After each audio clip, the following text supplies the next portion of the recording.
दोस्तों, कैसे हो? आपका स्वागत है त्रिपाण स्टडी सेंटर में। आज जो हम करने जा रहे हैं क्लास 12th NIOS बोर्ड का बायोलॉजी का चैप्टर फर्स्ट। ठीक है, ये मॉड्यूल्स 1 है जिसमें हम diversity and evolution of life के बारे में पढ़ेंगे, जिसका मतलब होता है विविधता तथा जीवन का विकास। इसमें फर्स्ट चैप्टर हम ले रहे हैं origins and evolution of the life and introduction to be classification, यानी जीवन की उत्पत्ति एवं विकास और वर्गीकरण से परिचय। जैसे कि आपको पता ही है कि त्रिपाण स्टडी सेंटर बच्चों के हेल्प के लिए ये हिंदी और इंग्लिश दोनों लैंग्वेज में जो है बना रहा है, जिससे बच्चों को आसानी से समझा जा सके और उसको जो है एग्जाम के लिए प्रिपेयर कर सके।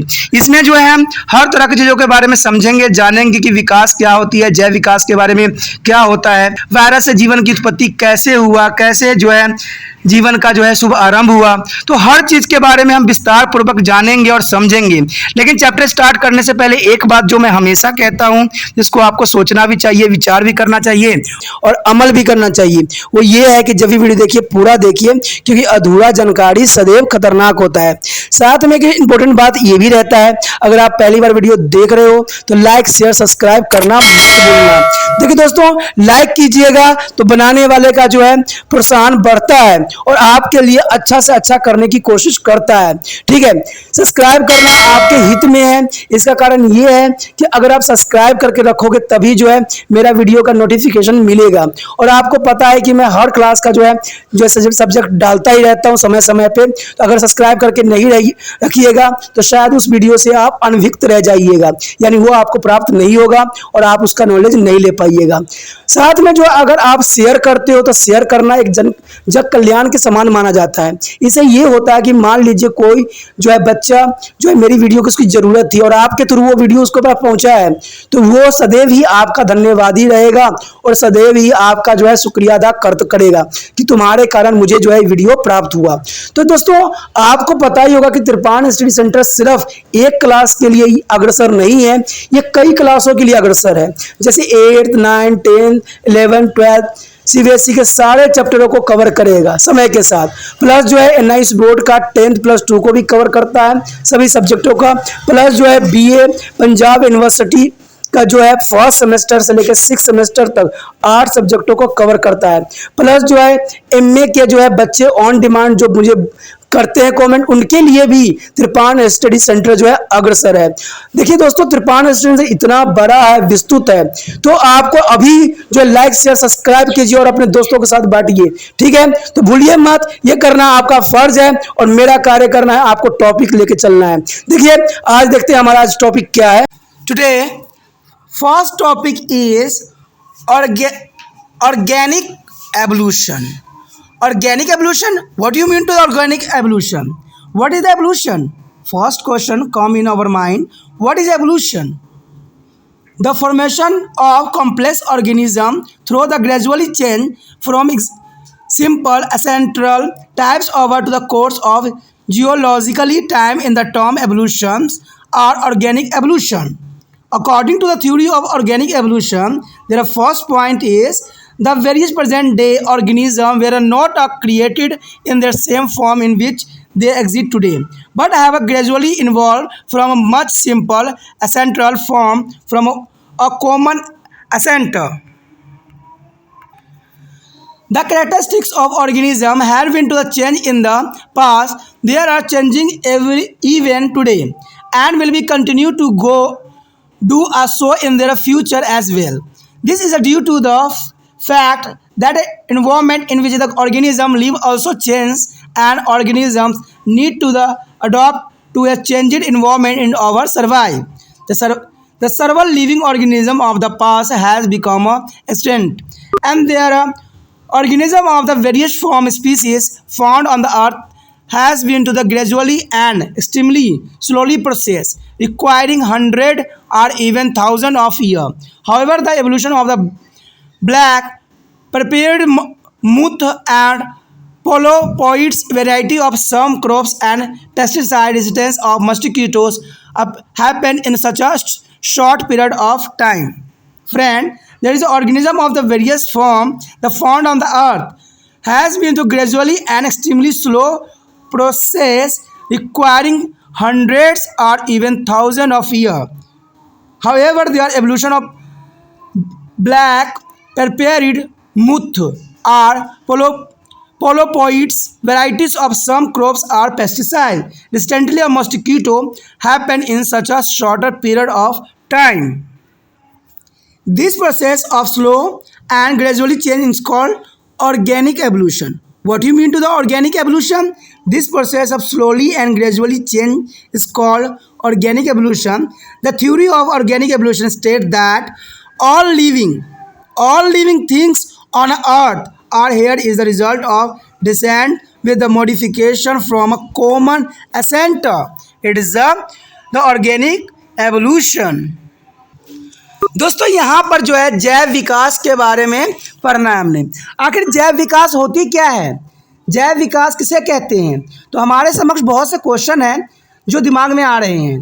कहते हैं सबसे पहले जो भूवैज्ञानिक काल के दौरान सरल प्रकार के जो पूर्वजों से जो परिवर्तन के परिणाम फलस्वरूप जटिल जीवों का बनना विकास एवं जैव विकास कहलाता है। देखिए जो पुराने समय से जो भूवैज्ञानिक काल के दौरान जो है सरल प्रकार के पूर्वजों से परिवर्तन हुआ है कि फलस्वरूप जटिल जीवों का जो है बनना विकास एवं जैव विकास कहलाता है। कहते हैं पूर्वज भी जो हमारे आपने देखा ही होगा, इसके डिफरेंट स्टेज भी दिखाए जाते हैं कि हमारे पूर्वज ऐसे रहे होंगे, ऐसे थे, तो उसी बेस पे जो है यहाँ पर बताया गया। लेकिन सबसे पहले आपके समक्ष तो यही बात आती है कि जैव विकास सिद्धांत के अनुसार क्या बातें रखी गई थी और इसमें क्या खासियत थी। तो ये अत्यंत महत्वपूर्ण और जो है विचार करने योग्य बात रहती है। इसमें कहते हैं आज के विभिन्न जीव उसी रूप में नहीं बने जिस रूप में आज पाए जाते हैं, बल्कि वह एक सामान्य पूर्वज रूप से जो कहीं अधिक सरल प्रकार का रहा होगा, धीरे धीरे विकास हुआ है। तो चलिए विकास तो हुआ है, बात तो हम भी समझते हैं। इसी में कहा गया कि जीवों के लक्षण विगल काल में बदलते रहे हैं, वह आज भी बदल रहे हैं और भविष्य में भी हो सकता है बदलते रहें।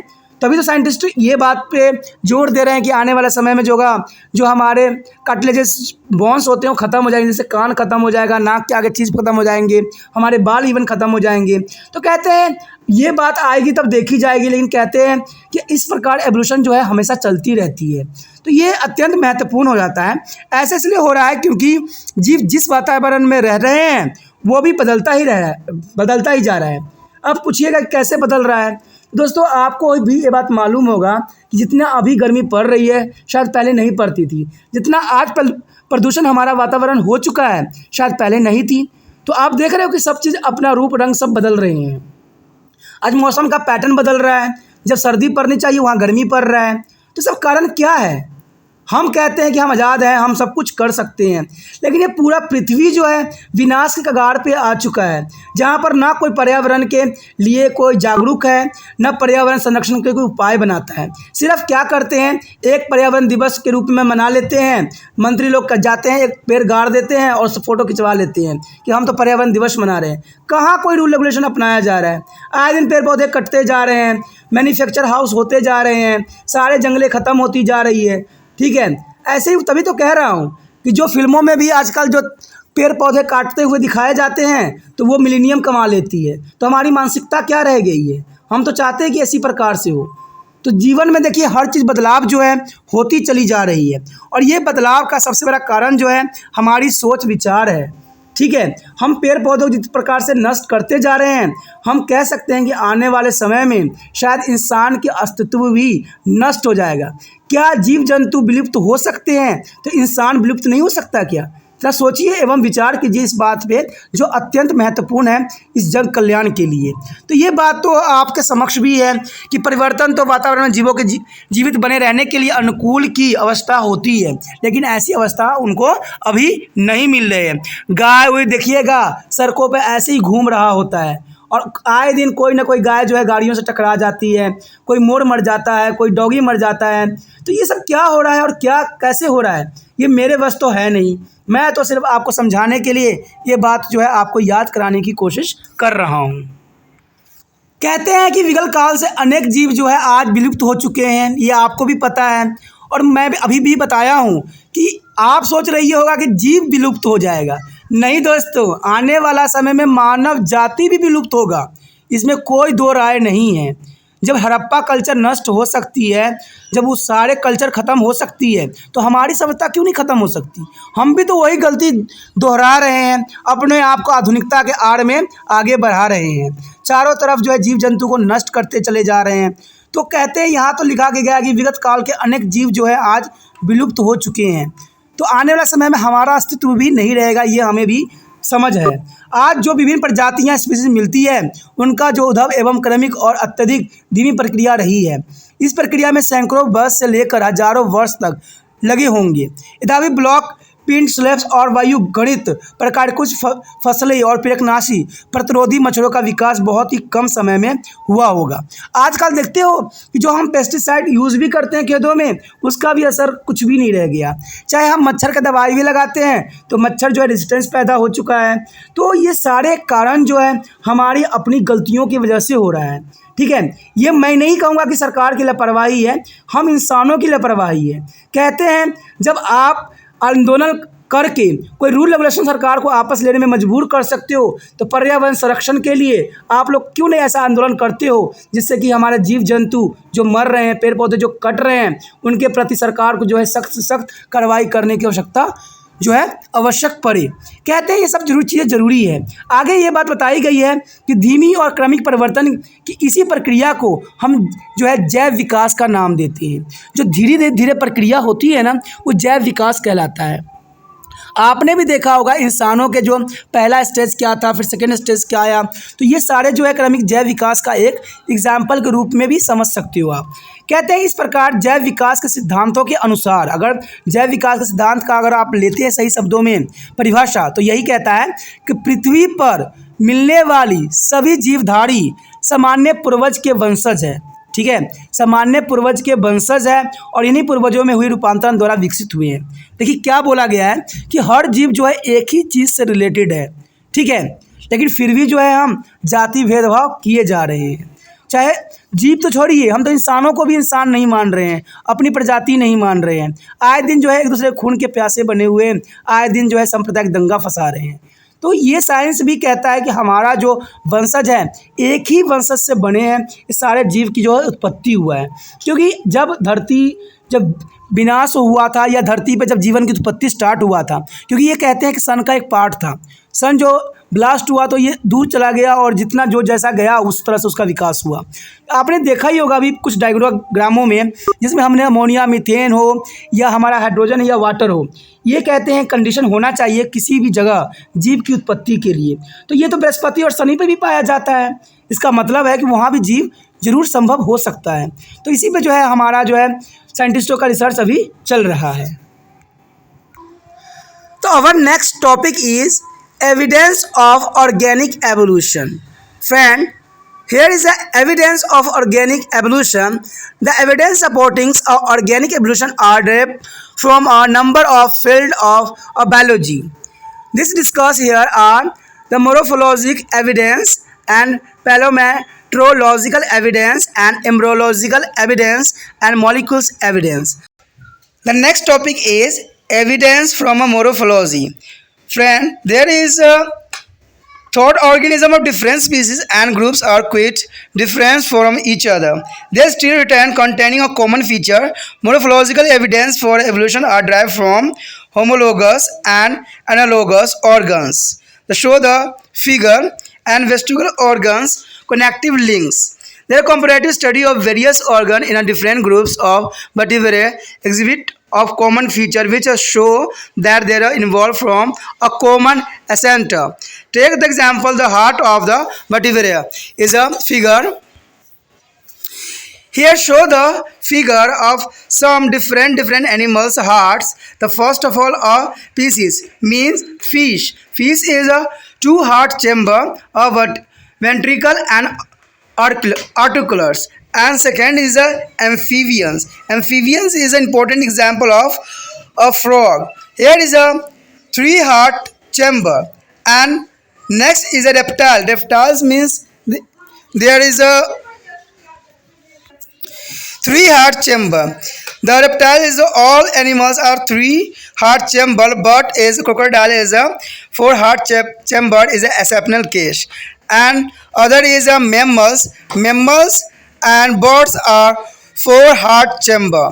Four heart chamber of many species is come a exceptional case of bat and whales. There is the exceptional case for a mammals category and comparative study of the heart different groups of vertebrate.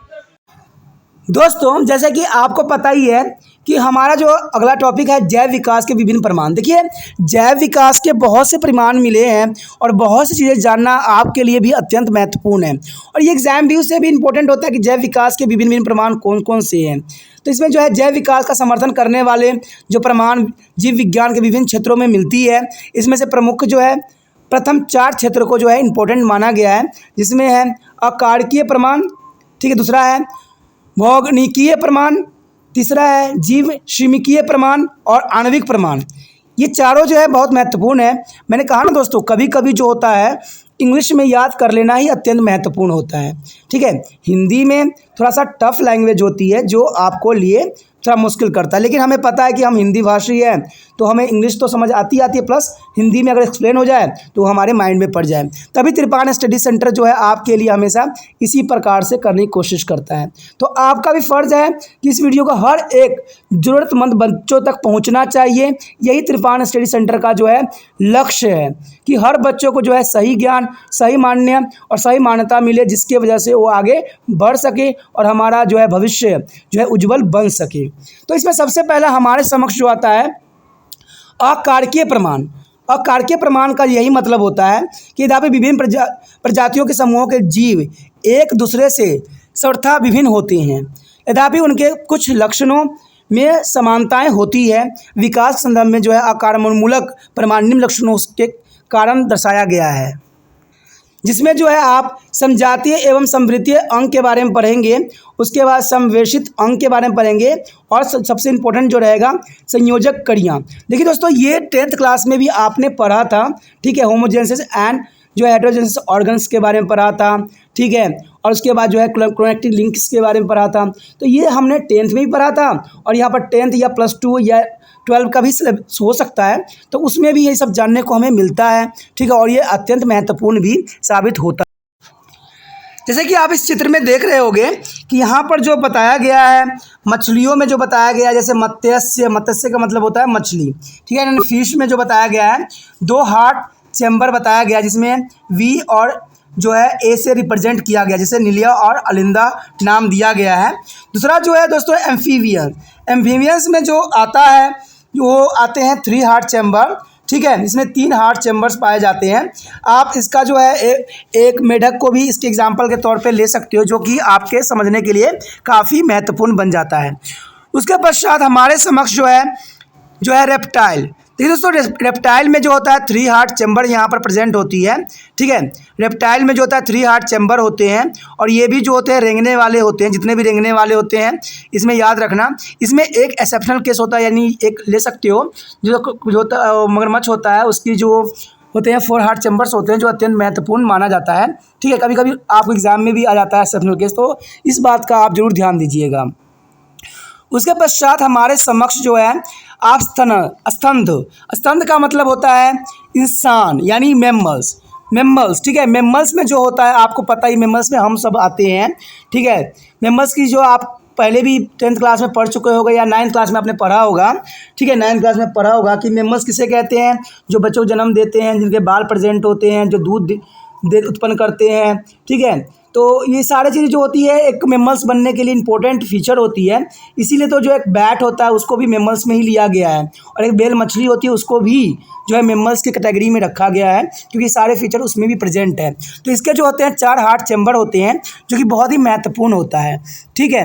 लेकिन आपको पता है कि 4 heart chamber जो होते हैं birds में भी होते हैं, ठीक है। तो बर्ड्स में होते हैं तो वो मेमल्स के पूरे कैटेगरी से अलग रखते हैं, इसलिए बर्ड्स का भी अपना एक कैटेगरी होती है जिसमें सारे बर्ड्स आते हैं। तो ये अत्यंत महत्वपूर्ण आपके लिए यहाँ समझ के लिए बन जाता है कि विभिन्न हृदय से तुलना से ये हमें आता है, पता लगता है कि पहले जो थी सिंपली 2 हार्ट चैम्बर थे, फिर धीरे धीरे विकास हुआ और आज जो है हम 4 हार्ट चैम्बर पे आ चुके हैं। तो क्या साइंटिस्टों को ये लगता है कि हम आने वाला समय में 5 हार्ट चैम्बर में कन्वर्ट हो जाएगा? तो साइंटिस्ट को यही कहना है ना कि भाई जब 2 हार्ट चैम्बर थे तो जो समय के साथ इसमें 3 हार्ट चैम्बर हुए, फिर 4 हार्ट चैम्बर हुआ। देखिए दोस्तों, ये बात तो फ्यूचर की है। कहते हैं साइंटिस्ट भी बहुत बड़ा वो भी नहीं है, वो भी रिसर्च पे ही मानते हैं कि एवोल्यूशन सब जानते हैं, लेकिन कहते हैं ना कुछ बातें जो होती है जिसको शायद साइंटिस्ट को भी मालूम ना हो। The next topic is homologous organ. Homologous organ are the organs which are similar in structure and origin but maybe look very different and perform different function. Here is the four limbs of vertebra are a good example of homologous organs. They are the built on the same fundamental plan. Let these appear different and perform different function. In each case of four limbs consist of humerus, radius and ulna and carpula, metacarpus and phalanges. This basic similarity in the structure of the apparently different four limbs of different kind of vertebra is due to their fact that all these limbs have evolved from a common type called to the pentadactyls. It means 5-fingered limbs. Here show the picture different kind of animals: birds, whale, cat, horse, humans. There are humerus, radiculana, carpula and metacarpula. Phalanges is a homogeneous adaptation in the bone of the four limbs of the same vertebra. The homologous organ therefore prove that a different kind of organism come into the existence through evolution. And next is a analogous organs. Analogous organ mean the structures which are functionally similar but structurally different are called analogous organ. Friend, what is definition of the analogous organ? The structure which is functionally similarly but structurally is different is called analogous organ. There are wings of insect and that of birds are bad. Predactyls are example of the analogous organ and show this figure. Their function of the wings is the same for flying, but their insect wings has a no structural resemblance with that of vertebrates. Here show this picture. The analogous between wings and insect and different vertebra is the insect, pterodactyls, and bat and birds. The next is vestigial organs. Vestigial organs is any small, degenerate or imperfectly developing non-functional organs or part which maybe have been complete and functionally in some center. For given this figure, some vertebral organs are human body. Here is the body here in the male, and wisdom is the tooth and appendix and tail vertebra. There is a different kind of vestigial organs in human body. दोस्तों, यहाँ पर जैसे कि आपने homologous organs के बारे में पढ़ा, वो अत्यंत महत्वपूर्ण माना जाता है। इसको हम समजात अंग कहते हैं। देखिए, समजात अंग का क्या डेफिनेशन है, ये आपने 10th क्लास में भी एनसीईआरटी के बुक में पढ़ा होगा। ठीक है, समजात अंग वो अंग होते हैं जो सृजनात्मक रूप से और उत्पत्ति के आधार पर तो सामान्य होते हैं, लेकिन देखने में भिन्न भिन्न होते हैं और जो इनका भिन्न कार्य होता है। जैसे आप यहाँ पर देख सकते हो, कुछ एग्जाम्पल भी आपके समक्ष जो है प्रस्तुत करने की कोशिश किया गया है। इसमें पक्षी है, वेल है, बिल्ली है, घोड़ा है, मनुष्य है।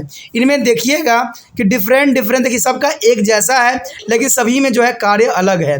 पक्षियों में जो होते हैं, इनके जो ये वर्टिब्रस के पार्ट होते हैं, वो क्या होते हैं, उड़ने के लिए जो होते हैं कार्य करते हैं। यानी कोशरुकिया जो होते हैं, अग्रपाद, ठीक है, वो उड़ने के लिए होता है। तो ये बातें इंपॉर्टेंट होता है। यहाँ कहते हैं कशरुकियों के अग्रपाद समझाते होंगे का एक अच्छा उदाहरण है। इसके निर्माण के मूलभूत योजनाओं के सामान्य है, तभी ये भिन्न भिन्न दिखाई देते हैं, लेकिन विभिन्न कार्य करते हैं। देखिए, है तो हम किसी भी जीव को हाथी मानते हैं, बट किसी में वो फ्लाई करने का काम आता है, किसी में खाना करने का काम आता है, कोई चलने के लिए यूज़ करता है। तो यही बात जो है एक डिफरेंस बनाता है समजातीय अंग में। देखिए, समजातीय अंग की जो होती है उत्पत्ति तो सामान्य होती है, सबकी उत्पत्ति सामान्य है, लेकिन इनका कार्य जो है डिफरेंट है। तो इसी को हम जो क्या कहते हैं, समजातीय अंग। इन सब उदाहरणों से एक बात तो स्पष्ट हो गया है कि अग्रपाद की विभिन्न अस्थियां होती है, जैसे humerus, radius, ulna, carpus, metacarpals और फ्लैनेंजियल्स शामिल है। विभिन्न प्रकार के कशेरुकियों के अलग अलग यानी जो है इनका वर्टिब्रेट होते हैं अलग अलग दिखाई देने वाले जो है अग्रपदों की संरचना यानी 4 लिम्स की संरचना में मूलभूत समानता इस तथ्य को दर्शाती है कि ये पाद एवं सर्वनिष्ठ प्रकार के जो 5 उंगली यानी जो है यहाँ पर 5 फिंगर्स लिम्स जो होते हैं वाले पूर्वज से ही विकसित हुए हैं, यानी जिनके 5 फिंगर्स रहे होंगे उन्हीं से जो है इनका विकास होने की जो है चांसेस हुआ होगा। तो ये बात जो है एवोल्यूशन के ऊपर जो है सटीक बैठती है। इस प्रकार समझाते अंग दर्शाते हैं कि विभिन्न जीवों की अलग अलग सृष्टि नहीं हुई है बल्कि वे विकास प्रक्रिया द्वारा ही बने हैं। तो ये बात जो है साफ हो गया है यहाँ पे। उसके पश्चात हमारे समक्ष जो है समृद्धि अंग, देखिए उसका वो उल्टा ही है। कार्य में समान होते हैं, सबका काम एक जैसा होता है लेकिन इनका जो होता है संरचना भिन्न भिन्न होती है। याद रखना दोस्तों, इसका फंक्शन जो होती है कार्य में समान होते हैं यानी फंक्शन इनका सेम है बट इनका जो संरचना होती है वो डिफरेंट होती है, उसे हम समृद्धि अंग कहते हैं। ठीक है, जैसे कि कह सकते हो कि एक कीट का पंख व पक्षी या चमगादड़ या जो है टेरिकोटाइस का पंख समृद्धि अंग के सबसे अच्छा उदाहरण माने जा सकते हैं। देखिए पंख का कार्य सामान्य होते हैं, ठीक है, उड़ने के लिए होता है, लेकिन कीट के पंख और कशेरुकों के पंख के बीच कोई सकारात्मक समानता नहीं दिखाई देता है। जैसे कि आप कुछ चित्रों में भी देख सकते हो कि इसमें किस प्रकार जो है दर्शाने की कोशिश किया गया है। उसके पश्चात हमारे समक्ष जो आता है अवशेषी अंग। देखिए दोस्त, ये ऐसा अंग होता है जो कि हमारे आनुवंशिकता के रूप में भी जाना जा सकता है। अवशेषी अंग कोई भी छोटा, हर्षित या अपूर्ण रूप से विकसित हो सकता है। ठीक है, जो अंग है जो भी किसी भी पूर्वज से पुण्य विकसित या क्रियात्मक रहा होगा। इस जो अक्रियात्मक अंगों की उपस्थिति के बारे में केवल यही तर्क दिया जा सकता है कि यह पूर्वजों से चले आ रहे जिनमें कभी उनकी कुछ कार्य रहा होगा। ठीक है, जैसे मानव शरीर के कुछ अवशेष संरचना दर्शाए गए हैं। जैसे आप देख सकते हो कि इंसानों के जो होते हैं छाती के ऊपर जो है नर में शरीर के ऊपर बाल आ जाते हैं, तो आप देखोगे कि आदि मानव के समय भी बाल की जो है उपस्थित था।